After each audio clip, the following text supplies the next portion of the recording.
Freo have won 8 of their last 9. They were 4-5 earlier in the year. And even if they haven't roared into premiership contention in your eyes just yet, they're certainly now looking highly likely for finals and maybe even an outside chance for top 4. Yeah, well, they're the real deal. I still think that there's 3 teams ahead of them that can win it. But the game on the weekend, or today, sorry, was just sensational. And they came back from, 20 points down with about 10 minutes to go and really fired up. Here's Hoskin Elliott kicking the goal that puts the Pies 15 points up early in the fourth term. A great snap from Ed Allen, who really continues to improve.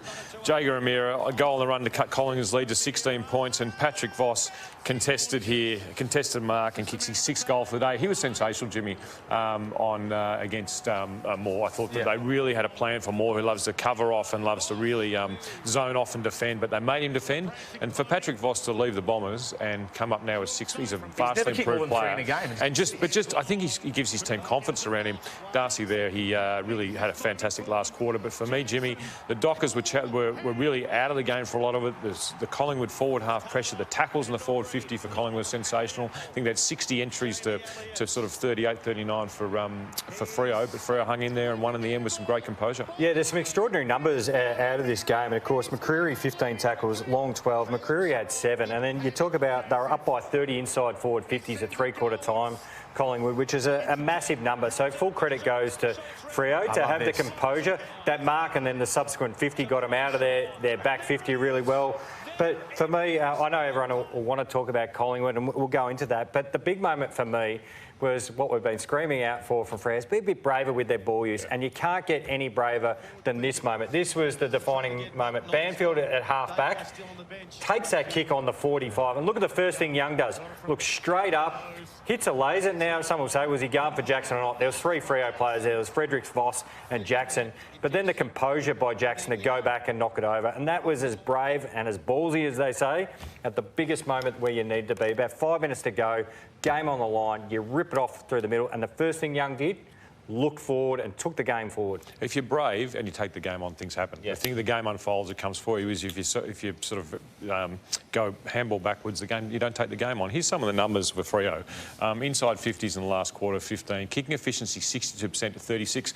Some were saying after the game that the Pies panicked a little bit. The kicking efficiency was poor. I don't think it was Pies panicking. I just think Fremantle handled the last few minutes of the game better than Collingwood did, using the numbers with handball. Sometimes they over-handballed, but just to soak up those Collingwood numbers and weren't kicking into an outnumber in their forward line. They're closing the games out really well, Freo. You go back, of course, to the Saints game where the Saints were taking it up to them, and that last quarter in particular, we highlighted here on the show how good they were around the stoppage and the centre bounce. You go back to the Hawks game just recently as well. Their last quarters, they're finishing the game really well. They're mixing and matching who takes the ruck, who comes to centre bounce. And then Sarong, of course, they've been trying to sit on him, in other teams, but 37 and 12 in the last. Yeah. He was an absolute monster in the last quarter. I just feel like the Freo Dockers are a much tougher, more resilient team than they ever have been under Justin Longmuir. Yep. Their win last week, their rebound from a mid-season malaise. They are now finishing games strong, as you said, and their talented players are performing when it matters most. And Hayden Young signed a long-term deal. That's the reason they love him. That kick right there, that wins you games. And that's why I've been so bullish on them all year. And I guess sometimes it sounds like I'm agitated with them because I think they've got a lot of talent. But Hurdy, you and I love to sit when we watch the games together, particularly on a Sunday. We love the little nuances of the game. And you saw something from the Pies late. Game in the balance, you're trying to win the game, that really impressed you, and other teams probably should go to work on the little 1%ers. Yeah, I think Collingwood lose 1%ers better than everyone else. You look at these couple of tackles here, the group tackles where the players are held. So tackle here and then backs off. They're backing off because they want to keep the ball in motion. Sidebottom there, backs off, wants the ball to stay in motion. This is why Collingwood, even though they lost, to me, are such a well-coached team. Every part of the game is coached down to the minutiae of that. That must have been practiced, and I reckon they would have gone back and said, righto, if we're a goal down with 2 minutes to go, we do not want stoppages. We want the ball in motion. How do we keep the ball in motion? This is the way to do it. Have you seen this before? I've seen it, but not to this extent. Yeah. I've seen it slightly, but not to this extent. And that's why Craig McRae goes up as, the best coach in the competition, and with a couple of others, because his coaching staff are teaching their players in moments how to be so successful. And the reason the Dockers win was so impressive for me was that Collingwood last quarter are a last quarter team. When it comes down to 5 minutes and then within a goal, they just never lose, do they? Yeah. So for them to do that against one of the best coach teams in the competition, the Dockers was excellent, but it just shows to me how good Collingwood are coached. And everyone was on the same page there, You know, it went from Sidebottom, who's played 2,500 games, down to guys who played 20 or 30 games. And the flip side, you watch when Collingwood are defending it, Cameron hits it really close. If a Collingwood player gets the ball, you watch another Collingwood player will come in and it's almost like the pylon, and umpires very rarely pay a holding the ball. So hypothetically, Tom, just quickly, if Hurdy wins the ball, you come and tackle him and I'm Hurdy's teammate, you watch the other Collingwood player come and smother it. Umpire very rarely pays holding the ball. You get another stoppage, you soak another 10 seconds. Yeah. And it's why, as I said again, the Dockers win was so impressive because they knew what they needed to do against Collingwood. They soaked up the Collingwood numbers around the ball, used the ball, and then went into an even-numbered forward line. And around the contest, they burst the Collingwood bubble at certain times. Impressive in both teams. So Collingwood's run home, we still expect them to finish top 2, probably top of the ladder, given Brisbane's run home is very hard. But this is a team now that's lost 2 in a row. Their last 7 games that have been decided by a goal or under, they've lost 4 of them. So I'm not saying there's any cracks that are appearing here. This is a tough competition. But when you look at this team, Patrick Voss kicked 6. Darcy Moore didn't have a great game. Where can you exploit if you're an opposition coach going forward? I think sides have tried to exploit it by, just playing with a bit more speed and trying to get their back 6 disorganised because they are so good. But it's hard to pick cracks in them. They've got so much depth. They've got so many players that can come in and out of that side, play different roles at different stages. Nick Dacos played behind the ball, then he came on the ball, still had 43 touches. Yeah. We've seen Josh Dacos go from half-back to one of the most dominant quarters we've seen as a midfield. I don't think there'd be any stresses if you're a Collingwood fan. I don't know this, but I'd imagine they're preparing for the finals. They're resting players. They'll be putting other players through a really hard training phase. They're getting ready for the last 2 or 3 games of the season into the finals. They'll finish 1 or 2, and it doesn't really matter whether you finish 1 or 2 in terms of the way you get a home final all the way through. So I just believe that there's a transitional stage, but they're not the best team ever either. No. You can beat them if you get things right, and if you can get your stuff right around the contest and burst their bubble, you can beat them. All right, a big tribunal case coming up this week. Stephen May has been sent directly there for a high bump on Francis Evans from Carlton. He was concussed. He lost a tooth as well. You saw that in the slow motion. This is what happened last night. It's been graded as careless, severe impact and high contact. I think the overarching question here is, should we expect more from Stephen May in this situation?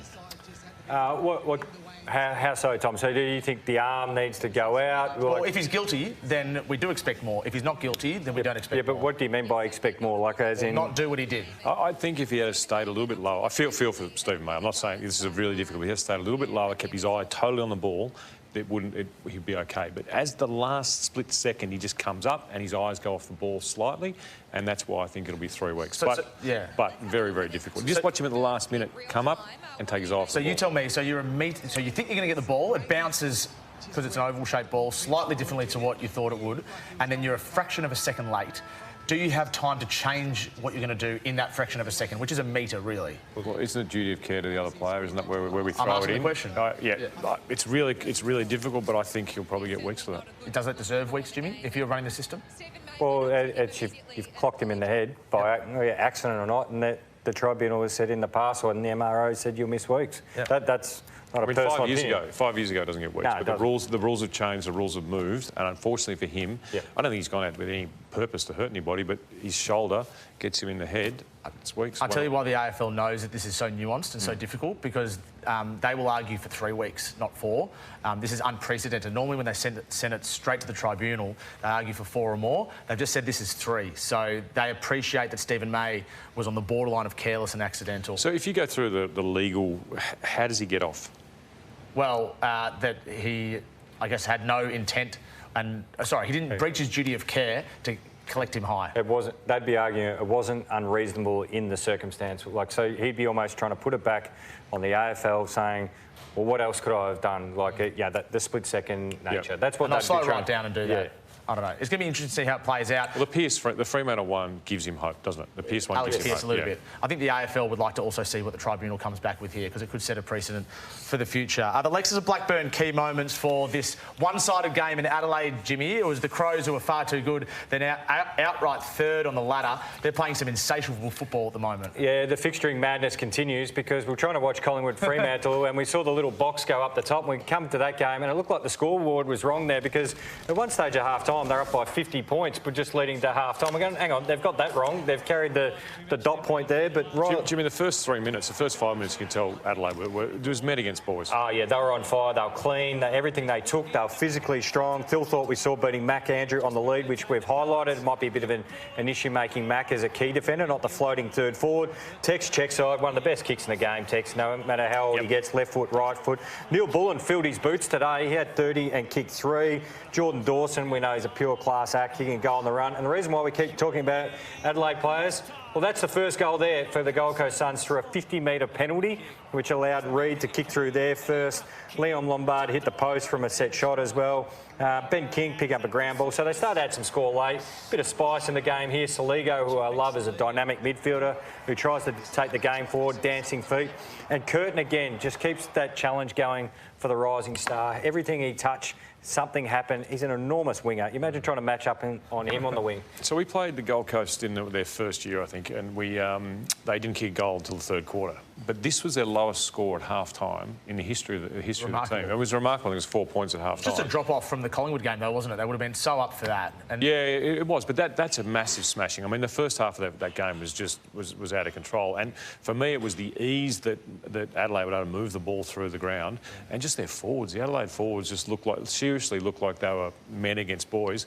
And Mac Andrew, I think, needs to take a bit of the heat out of his game, because that goal after the second goal was given away, just silly stuff. Yeah, is that something you'd be talking to him about as the coach? 100%. I just feel like he's getting a bit angry for angriness sake, and you know, he's got a lot of talent. He can play the game, and I know we all say, you know, he'll come up and say that's the way I play on the edge, but there's some stuff today where he didn't defend well enough. And this was sort of, I mean, to me, it's fake sort of toughness. Just go and beat your man. That's what I'd say. I mean, the Adelaide forwards are the best, some of the best in the competition, hard to beat. But when the day's going the way it is, I'd be actually just trying to beat my man rather than doing that sort of stuff. Some injury news. I've just spoken to the Gold Coast Suns. Potentially a small fracture in the leg of Daniel Rioli. He actually did it before this. Yeah. He had a teammate that fell over him. It was Will Powell. He was subbed in the second quarter. He's having scans either tonight in Adelaide or first thing tomorrow morning, and then he'll be assessed after that. His knee went down on the part of his bone where there's not a lot of muscle, just sort of, just compressed that. So I imagine that's where it is. And the other injury news from Adelaide is that Jordan Butts is back home finally. He was driven back home after a punctured lung.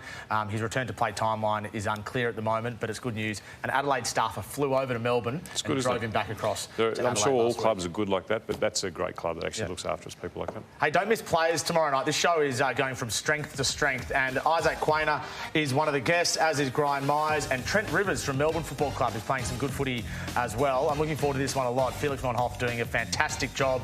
He's a great fella, he's a great host, and he always has beautiful Ralph Lauren shirts as well. So this is going to be really must-watch TV tomorrow night. You can catch it on YouTube, and you can also catch it after Footy Classified on Channel 9, so in 2 spots. What are you laughing at? What colour shirts are you wearing? Whatever colour he wants. He's a good fella, Felix. As is this man. Up next, first of all, the underachieving Dogs. We're going to talk about Luke Beveridge's men who are sitting outside the 8, and is there a chink in Geelong's armour that St Kilda might have exposed today? Well, Isaac Heeney is the hottest hand of the round thanks to Lexus of Blackburn. 13 clearances, 5 goals, 34 disposals. That's some sort of game.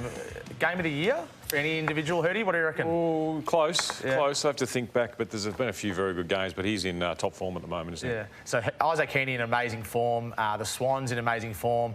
Can they make it at all, Jimmy, or are they out of it? Percentage, they still need to boost their percentage as well. We've got a bit of a logjam down the bottom, but that's their run. That's such a fascinating game. They've owned the Giants in recent time, not just social media battles, but they've actually owned them on the field. Essendon, and then some tough ones against Brisbane and Geelong. It's a big game for GWS too. I mean, if they lose that, they're teetering on the edge. Bit on the line there in Sydney next weekend, one to look forward to. I enjoyed the Brisbane versus Bulldogs game at the Gabba on Friday night. This was an opportunity for the Dogs finally to get a scalp. They tried, but they failed. The margin in the end was 10 points. Before we get your thoughts, this is Luke Beveridge now on the run home, where the Dogs seemingly need to win probably 4, definitely 5 to make finals. Ultimately, we can't get too far ahead. I would play 3 below us, but, you know, and 2 above us. And you'd have to say we'd need to win them all, almost. So normally the Dogs in previous years have lost to poor teams and beaten good teams. This is the complete opposite this year. They've lost to almost everyone ahead of them and beaten on everyone below them. And now they're in a situation where it's looking more likely they're going to miss finals, which is remarkable, Hurdy. Yeah, it is remarkable with the talent they've got and even the way they've been playing at certain times of the year. But I think, Jimmy, you're going to touch on the way I think Chris Fagan really went to school on them and really beat them around those stoppages, didn't they? Yeah, Luke Beveridge, fantastic coach, and he moves the magnets really well and keeps adjusting on the run. But just something I've noticed in recent weeks, so you go back to the Crows game here, the Marvel Stadium, the line. So Lachie Neale, one of the best inside mids. Watch what he does here. He just drifts to the forward side of the stoppage. And what sides are trying to do to the Dogs is you actually acknowledge what they do really well. They're so good in the initial bubble, that 1 to 2 metre little phone box that we always highlight, Hurdy. But if you can surge the ball forward or break the forward of the bubble, because their defensive group are also proactive and really love to attacking apart from O'Donnell. The others are very proactive. O'Donnell tends to play back shoulder. This is what can happen. So the Lions are able just to surge the ball forward. And look at all the Dogs caught of that 1 to 2 metre bubble.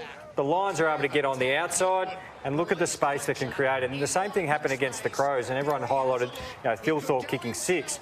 But you don't give your defence a chance if the team's allowed to actually get their shoulders out. They can either hit the 1 on 50 or break 50 themselves and hit the scoreboard. So Luke Beveridge's got to decide in the remaining 5 weeks, do we really, really double down and go super aggressive from our back half?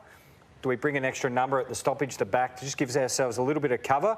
Or do I change some personnel and put another sort of more of a defensive-minded person behind the ball? So there's a couple of options for him. It's a great point, Jimmy. Really, that clip showed it with the way they come out the front, because they're so good with their hands in close, and when they get their hands, boom, boom, boom, boom, boom, then they get out the front of you. They're running, their kicking efficiency is great in their forwards. But you said you've got to get it out of that bubble as quickly as you can, because a lot of their midfielders are forward of the ball. So it's a juicy run home for them, but it has to be at the moment. There's no room to breathe at all. If they make 1, even 2 mistakes, they're done. They've beaten the Giants before. The rest of the teams are towards the bottom of the ladder until they get to Freo. At home at Marvel Stadium, they'd expect to win, but the Dockers are playing in some good footy. So they're one to watch, the Dogs. The Lions you've been watching all year, Heeney? Yeah, I have. And look, I've been really impressed with their start. I think they were off a little bit. There was for about 3 or 4 weeks they were off. But the way they're now moving the ball and the chaos they create for other teams with their wingers changing lanes, with the way the ball movement and their ability to use the ball, Jimmy, their kicking is, to me, they're the best kicking team in the competition, which I wouldn't have said at the start of the year. No, they take real care in their disposal, even in possessions that aren't, sexy, breaking them off the middle. They make sure they hit them. They hit them quick. It keeps the ball in flow as well. They can come off the half-back flank. We talk about Collingwood's depth. Brisbane tend to lose a player and they plug another one in and they play just as well. And they've got so many different options forward of the footy. And they've got an injury list that's borderline nothing at the moment. I think they've got 1 or 2 players on the injury list, the Lions. So they're looking good for another September run. It's their 7th season in contention. So they've really had a sustained run at it for a long time. And the first team in a while to back up after a premiership and really look, I think they're even looking better and without Joe Danaher. Well, they're better placed than they were last year. Yeah. And when it helps when you bring in Levi Ashcroft, who's just slotted in so beautifully, and others as well, playing such good footy. The Cats are playing pretty good footy as well. They won by 31 points against St Kilda today at Cardinia Park. It was a result that was hardly shocking, but Jeremy Cameron, as we said earlier, kicked 5 goals. Take us through the Lexus of Blackburn key moments, Hurdy. Yeah, I thought, Geelong jumped out of the gates very well and we're clearly on top, but St Kilda really brought the game back. Initially, the Cats' pressure was pretty good in their forward half. We see Jack Martin gifting Jeremy Cameron the first of his 6 in quarter 1 there. This is a fantastic goal from Sean Manor. He knows how to kick goals. Jimmy, I've seen you kick a few of those down the Cattery, putting in the square and just rolling in. And then Mason Wood dribbling in a goal. I was listening to Tom Hawkins on the commentary saying that the river end, the ball gets sucked towards those goals. Is that fair or not? It does feel like you're going downhill that end to the right. It always has. He would know. Yeah, well, Tom Hawkins would know. Yeah. Patrick Dangerfield, willing himself 2 efforts to get out of the centre bounce. But I just thought there's elements of Geelong where you go, they're unbeatable. They are a team that they're very hard to beat. But there was periods in this game today where St Kilda were able to move the ball too easily from back to forward. But in the end, Geelong were just too strong and won by sort of 5 goals. You touch on that point and you've highlighted it throughout the year. And we've mentioned this with a few sides. The reasons, maybe why they can't be premiership favourites compared to Collingwood and Brisbane and even the Crows. You look at Geelong defending that transition through the middle of the ground, defensive mid, to attacking mid for the opposition? Well, they're 14th from defensive mid, which is, from the top of the 50 through to the middle of the ground. 14th inside 50s, and opposition to score, they're 18th. So they're the worst team in the competition for doing that. That is not a profile of a premiership team. And if they can't get this better, I don't see how they can win it. I mean, Chris Scott, obviously, one of the best coaches there has been, and he'll understand this and he'll work on how they do it. It's a bit to do with their ball movement and the fact that they give the ball over in certain areas, but I think it's a lot to do with the way their defenders fold back, Jimmy. And if you fold back to get that spare, it's too easy to work your way through, and teams just aren't getting the ball and kicking it now. They're using it with numbers, little short kicks, finding that kick, that short kick on the 45, using your numbers there, and instead of bombing in and hitting Stewart, using those numbers there, and they're doing it very well. Do they just not care if teams get it in the middle of the field like that and chip it around? Because they're still winning games. No, they will, because against Brisbane or against Collingwood or against the Adelaide Crows, I mean, you made a point, Jimmy. Imagine if that was Phil Thorpe on the square, the Adelaide Crows moving the ball. Yep. That is scary if they're getting it through that easily. So just one to watch for the Cats. I don't believe they can win it unless they get that part of their game right. I mean, there's lots of reasons why you can or you can't win, but they've got a lot going right, but that area of their game needs to improve. Tom Stewart, they'd be hoping that he's fit as well. They don't think it's too serious. A knee injury, he was subbed off. Chris Scott said post-game it was more of a precaution. He's missed 5 games already this year for a variety of different things. They need Tom Stewart to be fit and ready to go. Yeah, look, they've covered for him well when he's been out, but he is the key. He's the one who sets them up really well. He also forces the opposition with their matchup, so he actually pulls the opposition's forward structure apart because they don't want him to be free. So they need him out there. He's dynamic, he's explosive, he's a good ball user as well. So he's definitely a key for the Cats. A man who absolutely had a field day. 36. He did everything, and playing through the midfield. We know he can play at half-back, beautiful ball user. Wanganeen Malera, an update? I think Saints fans would love an update. What I can tell you tonight is there's no update, which is probably bad news for the Saints based on history. Now, we think Marcus Bontempelli is going to re-sign at the Dogs, but all the other players that remain out of contract, the big-name players, you'd say they're probably all going. Oscar Allen, Sam Draper, Tom De Koning as well. So, I mean, he's still playing amazing football, but there's now even senior people at St Kilda who concede that, geez, he hasn't signed yet. We're probably in some real trouble. And who's the favourite to get him? Don't know. It'd be one of Adelaide or Port, but I don't know who's the favourite is. He's kept it very close to his chest, and part of the reason he's been able to do that is because he's been playing such good footy on the way through. It hasn't affected him at all. It's a scary thought to think that he would slot in the Adelaide Crows. The way they're improving, the way they're going off half-back. I mean, imagine if you're an Adelaide forward, you'd be licking your lips. Yeah, we talk about their trades. Imagine if they could bring him in alongside those guys. That is a scary thought. But, I mean, Port's still in the mix as well. All right, still to come. Who should Melbourne trade? That's a question we're going to pose with Hurdy and Jimmy Bartell. Essendon's list build and the debacle, and there's no other way to say it, that is the West Coast Eagles. Stay with us on Footy Furnace.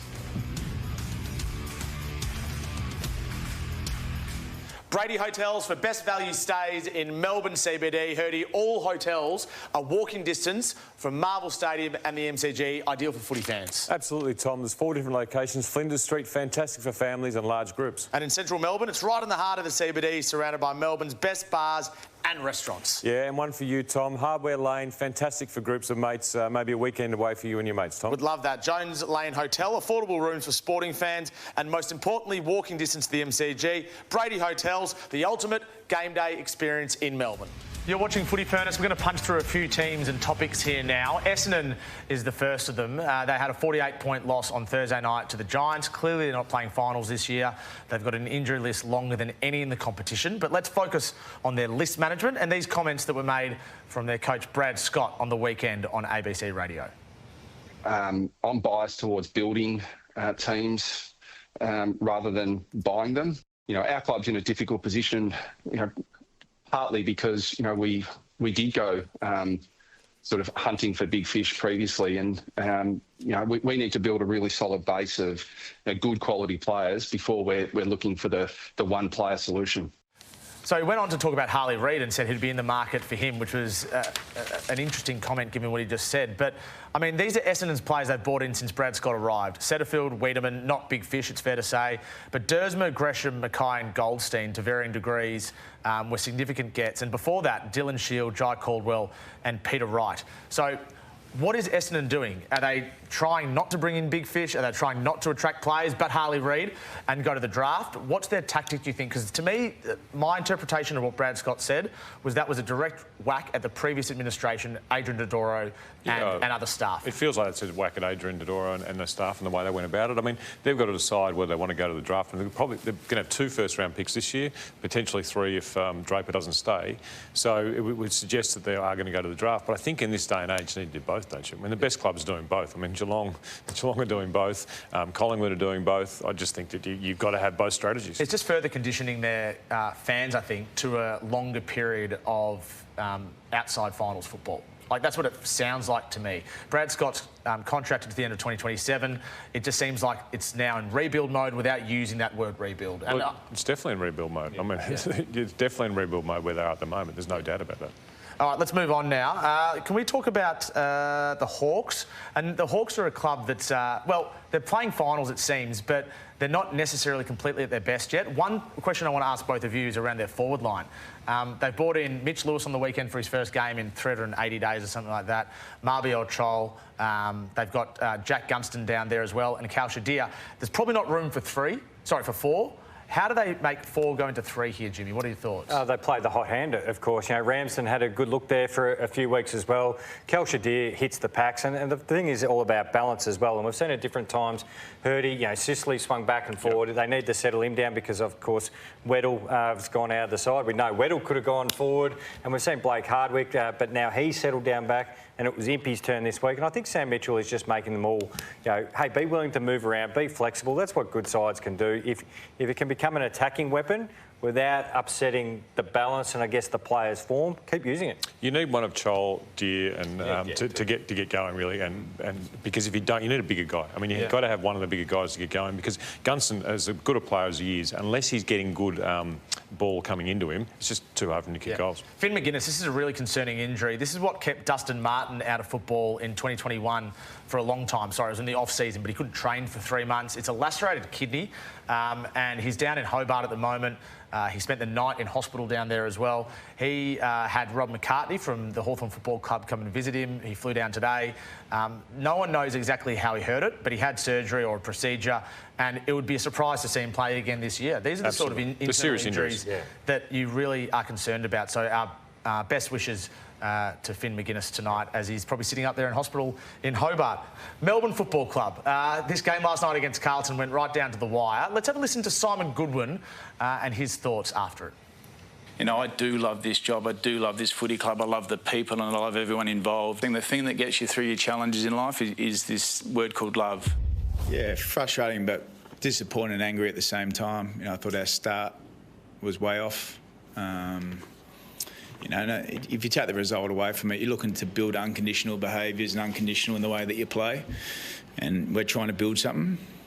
And when you start like that, it's probably the second time in the last 4 weeks where we're a fair way off from a role execution and an intensity of the game. That's incredibly frustrating and angry because that was probably the part of the game that really cost us the game.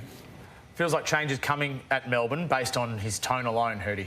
Yeah, look, you talk about love at the start of the year or whenever that interview was, you talk about anger and disappointing. I mean, as a coach, you go through certain periods, you see parts of games, and he had every right to be angry and disappointed the way his players went about not only their effort and intensity, but the execution of the game, making the same mistakes over and over again that he's trying to coach out and trying to bring different players in. But, yeah, you can tell a very frustrated coach there, and rightly so, because that first half against Carlton was not acceptable. Yeah, and, like, I liked seeing that side of him too, and you could tell the difference in body language. And the fact that he mentioned that's twice in 4 weeks, it sounds like, hey, the first time, okay, you've all been warned. The second time, I think he's going to highlight that heavily this week, and so he should, because if the coaches are setting you up to play a certain way and you make the conscious decision not to play that way, that'd piss you off.